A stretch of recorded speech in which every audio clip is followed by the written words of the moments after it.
അപ്പം കല്യാണം നടക്കാത്തവർക്ക്, പെര ഇല്ലാത്തവർക്ക്, രോഗശാന്തിക്ക്, ഇതിനെല്ലാം അത്യുത്തമമാണ് ഈ ക്ഷേത്രത്തിൽ പ്രാർത്ഥിച്ച് വഴിപാട് കഴിക്കുന്നത്. ശരീരമായി എന്ത് ബുദ്ധിമുട്ടുണ്ട്, ആരോഗ്യസുത്ത പുഷ്പാഞ്ജലി കഴിച്ചു കഴിഞ്ഞാലും ഇവിടെ നല്ല ഫലസിദ്ധി കിട്ടുന്ന ഒരു ക്ഷേത്രമാണ്.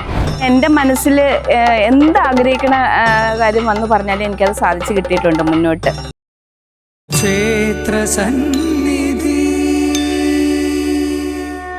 റേഷൻ കാർഡ് മീഡിയ ക്ഷേത്രസന്നിധിയുടെ എല്ലാ പ്രിയ പ്രേക്ഷകർക്കും നമസ്കാരം. നമ്മളിന്ന് എത്തിച്ചേർന്നിട്ടുള്ള ക്ഷേത്രം എറണാകുളം ജില്ലയിൽ ഇലഞ്ഞിക്കടുത്ത് മുത്തലപുരം എന്ന ഗ്രാമപ്രദേശത്ത് സ്ഥിതി ചെയ്യുന്ന മുത്തലപുരം മുദ്ദേവർ ക്ഷേത്രത്തിലാണ്. ഉദ്ദേശം 3000 വർഷത്തിലേറെ പഴക്കമുള്ളതും അതിപുരാതനവുമായ ഒരു ക്ഷേത്രമാണിത്. പേരുപോലെ തന്നെ ത്രിമൂർത്തികളായ ബ്രഹ്മ വിഷ്ണു മഹേശ്വരന്മാർ ഒറ്റപ്പീഠത്തിൽ വാഴുന്ന കേരളത്തിലെ ഏക ക്ഷേത്രം എന്ന പ്രത്യേകതയും ഈ ക്ഷേത്രത്തിനുണ്ട്. ക്ഷേത്ര ചുറ്റമ്പലത്തിനകത്ത് അതിമനോഹരമായ ഇരുനില വട്ട ശ്രീകോവിലിനകത്ത് കിഴക്കോട്ട് ദർശനമായാണ് ഈ ത്രിമൂർത്തികൾ ഇവിടെ വാണരുള്ളുന്നത്.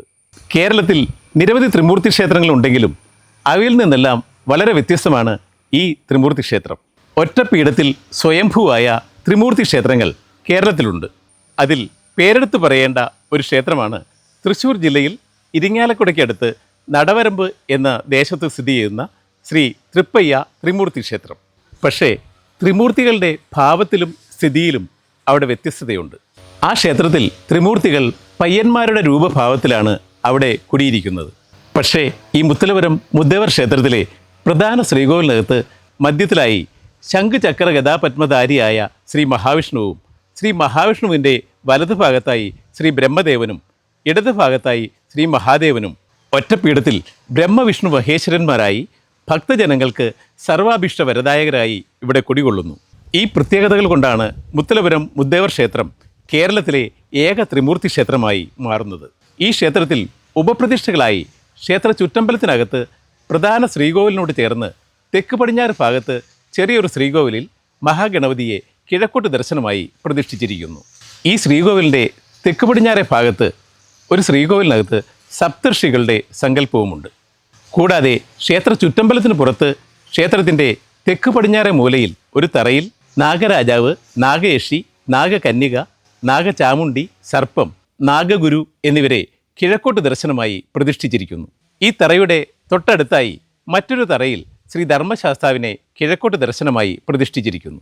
ഈ ശാസ്താവ് നരശാസ്താവാണ്. കൂടാതെ ക്ഷേത്രത്തിൻ്റെ വടക്ക് പടിഞ്ഞാറ് ഭാഗത്ത് ഒരു ശ്രീകോവിലിനകത്ത് ശ്രീ സുബ്രഹ്മണ്യ സ്വാമിയെ കിഴക്കോട്ട് ദർശനമായി പ്രതിഷ്ഠിച്ചിരിക്കുന്നു. ഇത്രയുമാണ് ഈ ക്ഷേത്രത്തിലെ ഉപപ്രതിഷ്ഠകൾ. കൂടാതെ ഈ ക്ഷേത്രത്തിൻ്റെ പുറകിലായി കാവാലിക്കുന്ന് ശ്രീ മഹാദേവ ക്ഷേത്രവും ഇവിടെയുണ്ട്. ഈ മുദ്ദേവർ ക്ഷേത്രത്തിനേക്കാൾ പഴക്കമുണ്ട് ഈ കാവാലിക്കുന്ന് മഹാദേവ ക്ഷേത്രത്തിന് എന്നുള്ള പ്രത്യേകതയും ഈ കാവാലിക്കുന്ന് മഹാദേവ ക്ഷേത്രത്തിനുണ്ട്. ഈ ക്ഷേത്രത്തിലെ ശാന്തസ്വരൂപനായ ശ്രീ മഹാദേവൻ കിഴക്കോട്ട് ദർശനമായി ഇവിടെ വാണരുളുന്നു.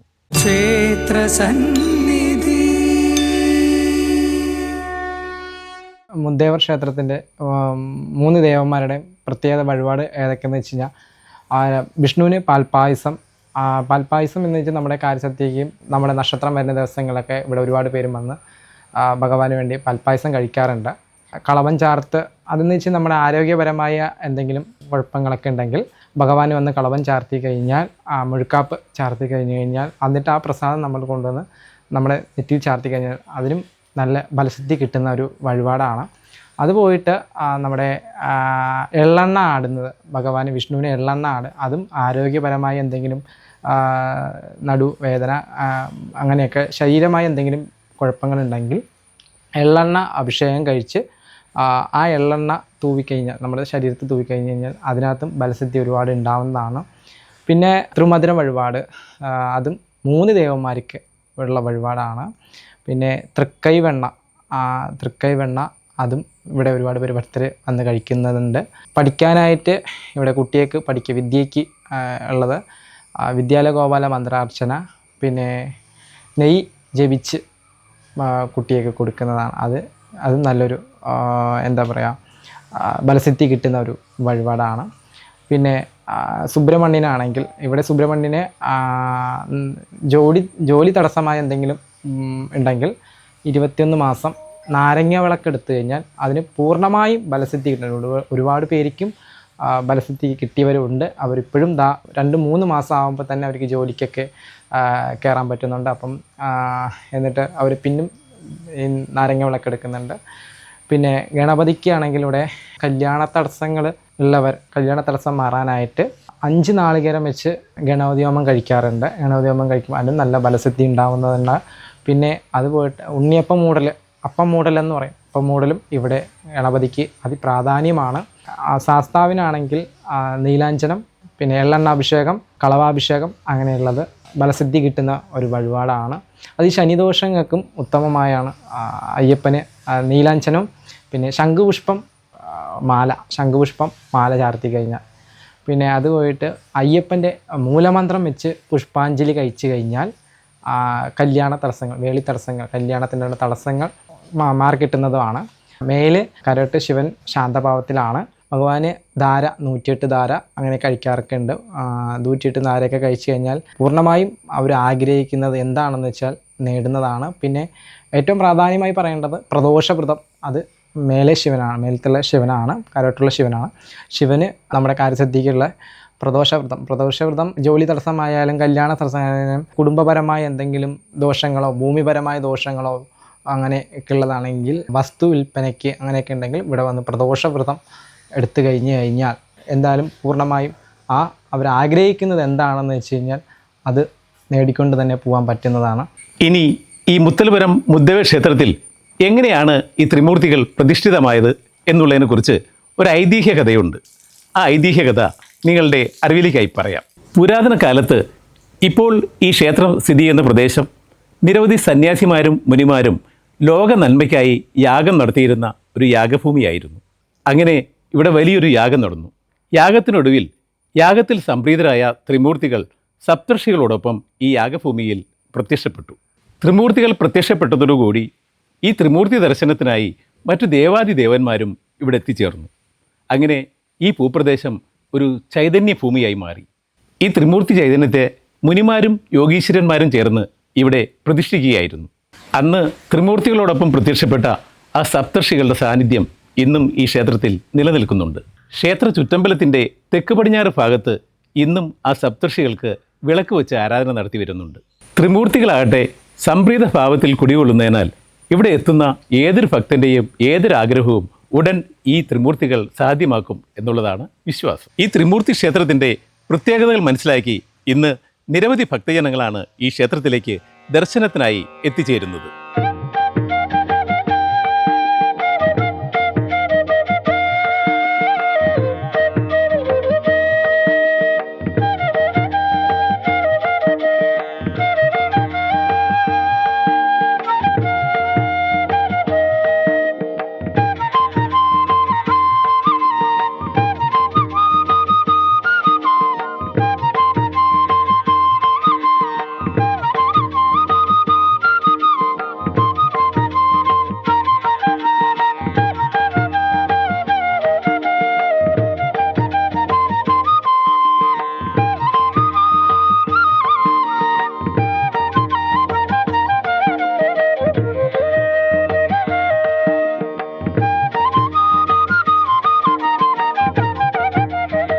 നമ്മൾ എന്ത് കാര്യം പറഞ്ഞാലും നമ്മുടെ വേദനകൾ കാണുകയും അതിന് പരിഹാരവും തരുന്ന ഭഗവാന്മാരാണ് അകത്തിരിക്കുന്നതെന്ന് ഉത്തമമായ വിശ്വാസമുണ്ട്. കാരണം ഇവിടുന്ന് പോയവരാണെങ്കിൽ തന്നെ എവിടെയെങ്കിലുമൊക്കെ നോക്കിച്ച ശേഷം തിരിച്ചു വന്നിവിടെ ഒട്ടനവധി വഴിപാടുകൾ ഇവിടെ നടത്തുന്നതുണ്ട്. അതുപോലെ കേരളത്തിൽ തന്നെ ഇപ്പോൾ അപൂർവമായ ഒരു ക്ഷേത്രമാണ് ഇങ്ങനെ 3 ദേവന്മാരും ഒരേ പീഠത്തിലിരിക്കുന്നത്. മറ്റെങ്ങും തന്നെ ഞാൻ കേട്ടിട്ടില്ല. എൻ്റെ അമ്മയും അച്ഛനും ഇവിടെയാണ് സെറ്റിൽഡ് ആയിരിക്കുന്നത്. ഞങ്ങൾ നോർത്തിലായിരുന്നു കുറേ വർഷങ്ങൾ. പക്ഷേ അമ്മയുടെ അച്ഛൻ്റെയും സ്ഥലം ഇവിടെയാണ്. അവർ റിട്ടയർമെൻറ്റ് കഴിഞ്ഞപ്പോൾ ഇവിടെ വന്നു. ഞങ്ങൾക്ക് അമ്പലത്തിലുമായിട്ടുള്ള പരിചയം എന്ന് വെച്ചാൽ എൻ്റെ അമ്മ നല്ലൊരു അമ്പലവിശ്വാസിയാണ്. അമ്മയും മുത്തശ്ശിയും പറഞ്ഞു തന്ന കാര്യങ്ങളാണ് എനിക്കറിയാവുന്നത് ഈ അമ്പലത്തിനെക്കുറിച്ച്. ഞങ്ങൾ വെക്കേഷന് കുഞ്ഞിലെ തൊട്ട് ഇവിടെ വരുമ്പോഴും നമ്മൾ അമ്പലത്തിൽ കുളത്തിൽ പോയി കുളിച്ച് ആ ഈരനോടെ തന്നെ വന്ന് അമ്പലത്തിൽ തൊഴുത് കഴിഞ്ഞ് വീട്ടിൽ കയറിയാൽ നമുക്ക് ബ്രേക്ക്ഫാസ്റ്റ് വരെ തരുള്ളൂ. അതുപോലെ വിശ്വാസമുള്ളൊരു അമ്പലമാണ്. എവിടെയാണെങ്കിലും നമ്മൾ ഇവിടെ ഈ അമ്പലത്തിൽ വന്ന് തൊഴാതെ നമ്മളെവിടെയും പോകാറില്ല. എങ്ങോട്ടിറങ്ങിയാലും ഇവിടെ അമ്പലത്തിൽ വന്ന് കാണിക്കിട്ടിട്ടേ പോകാറുള്ളൂ. ഈവൻ എൻ്റെ കല്യാണം വരെ ഈ അമ്പലത്തിൽ വെച്ചാണ് നടന്നിരിക്കുന്നത്. എൻ്റെ അനുഭവം എന്ന് പറഞ്ഞു കഴിഞ്ഞാൽ എൻ്റെ മനസ്സിൽ എന്താഗ്രഹിക്കണ കാര്യം വന്ന് പറഞ്ഞാലും എനിക്കത് സാധിച്ചു കിട്ടിയിട്ടുണ്ട് മുന്നോട്ട്. പിന്നെ കുട്ടികളില്ലാത്ത അവരെ കുറിച്ചാണെങ്കിലും പറയുമ്പോഴാണെങ്കിലും ഞാൻ പറയാറുണ്ട്, ഇവിടെ വന്ന് പലരും വന്നിട്ടും ഉണ്ട് കേട്ടോ. ഞാൻ പറഞ്ഞതിൽ പെരുമ്പടവത്തുനിന്നാണെങ്കിലും ഇവിടെ വന്ന് തൊഴുതിട്ട് അവർക്ക് നല്ലൊരു അനുഭവം ഉണ്ടായിട്ടുണ്ട്. അതുപോലെ എൻ്റെ കൂടെ വർക്ക് ചെയ്യണവരോട് ഞാൻ പറയാറുണ്ട്, ഇവിടെ വന്ന് ഉത്സവത്തിനാണെങ്കിലും ഒരു ദിവസം വന്ന് തൊഴുക, അല്ലെങ്കിൽ തിരുവോണ ദിവസം ഇവിടെ പ്രസാദൂട്ടുണ്ട്, അപ്പോൾ ഒരു ദിവസം വന്ന് അന്നദാനം കഴിക്കുക, അപ്പം വഴിപാട് കഴിക്കുക എന്നൊക്കെ ഞാൻ പറഞ്ഞിട്ടുണ്ട്. അവർ വന്ന് തൊഴുതിട്ടും ഉണ്ട് കേട്ടോ. അവരെന്നോട് പറഞ്ഞിട്ടുണ്ട് ഞങ്ങളവിടെ പോകാറുണ്ട് എന്ന് പറഞ്ഞിട്ടുണ്ട്. പക്ഷെ അവർക്കും നല്ലൊരു പോസിറ്റീവ് എനർജി ഉണ്ട് ഇവിടെ വന്ന് തൊഴുതിട്ട്. നമ്മുടെ മനസ്സിൽ സങ്കടങ്ങൾ വന്നു കൂടുമ്പോൾ നമ്മൾ പുറത്തേക്ക് ഇറങ്ങുമ്പോൾ നല്ല സന്തോഷവതിയായിട്ടാണ് പോകുന്നത്. ഞങ്ങൾ 2023 ഇവിടെ വീട് കാണാൻ വന്നു. രാത്രിയിലാണ് കാണാൻ വന്നത്. രാത്രി കാണാൻ വന്നിട്ട് തിരിച്ചു പോകുമ്പോൾ ഇവിടെ ഒരു ചെറിയൊരു വെട്ടം കണ്ടു. ഇവിടെ നിന്ന് എനിക്ക് പരിചയമൊന്നുമില്ല. ചെറിയൊരു വിളക്ക് കണ്ടു. അപ്പം ഞാൻ പറഞ്ഞിങ്ങനെ ഇത് അമ്പലമാണെന്ന് അവിടെ കൂടെയുള്ളൊരു ചേട്ടൻ പറഞ്ഞു. അപ്പം ഞാൻ പറഞ്ഞു, ഭഗവാനെ എനിക്ക് ഈ വീട് മേടിക്കാൻ പറ്റുകയാണെങ്കിൽ ഞാനിവിടെ ഒരു വിളക്ക് മേടിച്ചു തന്നേക്കാന്ന് ഞാൻ പറഞ്ഞു. അപ്പം ഞങ്ങൾ ഇത് പറഞ്ഞിട്ട് ഇതിലെ ഓട്ടോറിക്ഷയിൽ അങ്ങ് പോയി. അത് കഴിഞ്ഞ് ഞങ്ങളൊരു 3 മാസം കഴിഞ്ഞ് ഇവിടെ വന്ന് ഈ വീട് മേടിച്ച് കഴിഞ്ഞ് 2023 മേടിച്ച് കഴിഞ്ഞ് ഞാനിവിടെ വിളക്ക് മേടിച്ച് കൊടുത്ത്. പിന്നെ ഞങ്ങളാണ്, എൻ്റെ ചേട്ടനാണ് ഇവിടെ ഗണപതിയുടെ നടക്കൽ ഒരു ചെറിയൊരു വാതിൽ പണിത് കൊടുത്ത് ഞങ്ങൾ. അങ്ങനെയൊക്കെ പിന്നെ ഞാൻ എന്ത് കാര്യം ഭഗവാനോട് പറഞ്ഞു കഴിഞ്ഞാൽ എനിക്ക് സാധിച്ചു തന്നിട്ടുണ്ട് ഇതുവരെ.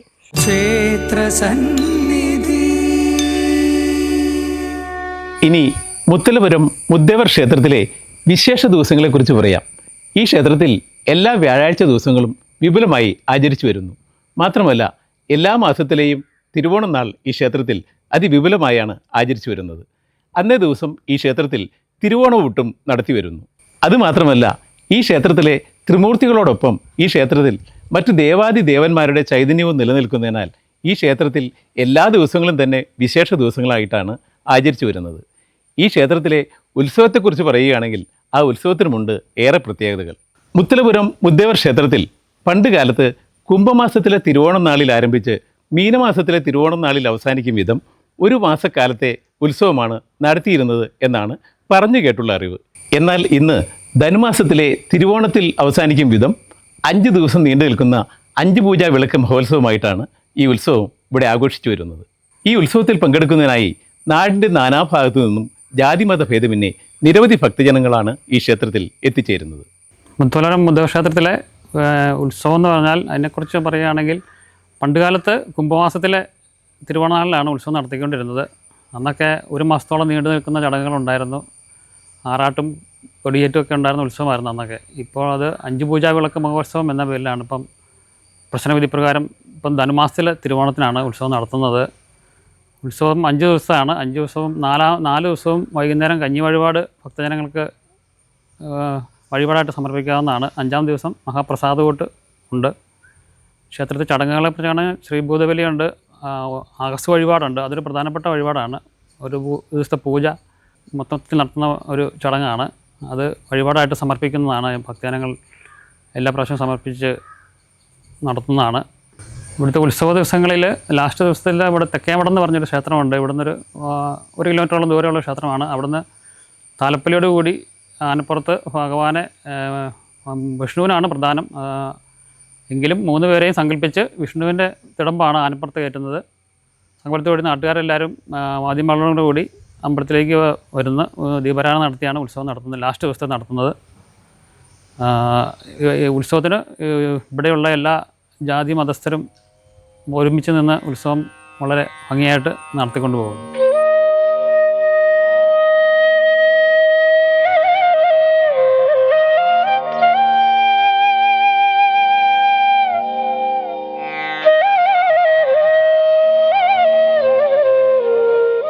സർവ്വദേവാദി ദേവന്മാരുടെയും ഋഷിമാരുടെയും യോഗീശ്വരന്മാരുടെയും സപ്തർഷികളുടെയും ചൈതന്യം നിറഞ്ഞു നിൽക്കുന്ന ഈ മുത്തലപുരം മുദ്ദേവർ ക്ഷേത്രത്തിലെത്തി ത്രിമൂർത്തികളായ ബ്രഹ്മവിഷ്ണു മഹേശ്വരന്മാരെയും മറ്റു ഉപദേവതകളെയും ദർശനം ചെയ്യുവാനായത് എൻ്റെ മുജ്ജമ്മ സുഹൃതമായി കരുതുന്നു. ഈ മുദ്ദേവരുടെയും മറ്റു ദേവാദി ദേവഗണങ്ങളുടെയും സർവാനുഗ്രഹങ്ങളും വാങ്ങി ക്ഷേത്രസന്നിധി ഈ പുണ്യഭൂമിയിൽ നിന്നും വീണ്ടും കൂടുതൽ കരുത്തോടെ ജൈത്രയാത്ര തുടരുന്നു. റേഷൻ കാർഡ് മീഡിയ ക്ഷേത്രസന്നിധിയുടെ പുതുമയുള്ള ക്ഷേത്രവിശേഷങ്ങളുമായി അടുത്തയാഴ്ച വീണ്ടും കാണാം. നന്ദി, നമസ്കാരം.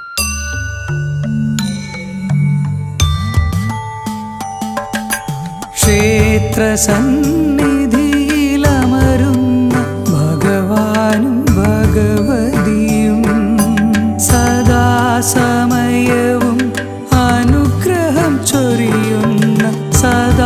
സമയവും അനുഗ്രഹം ചൊരിയുന്ന ക്ഷേത്രസന്നിധി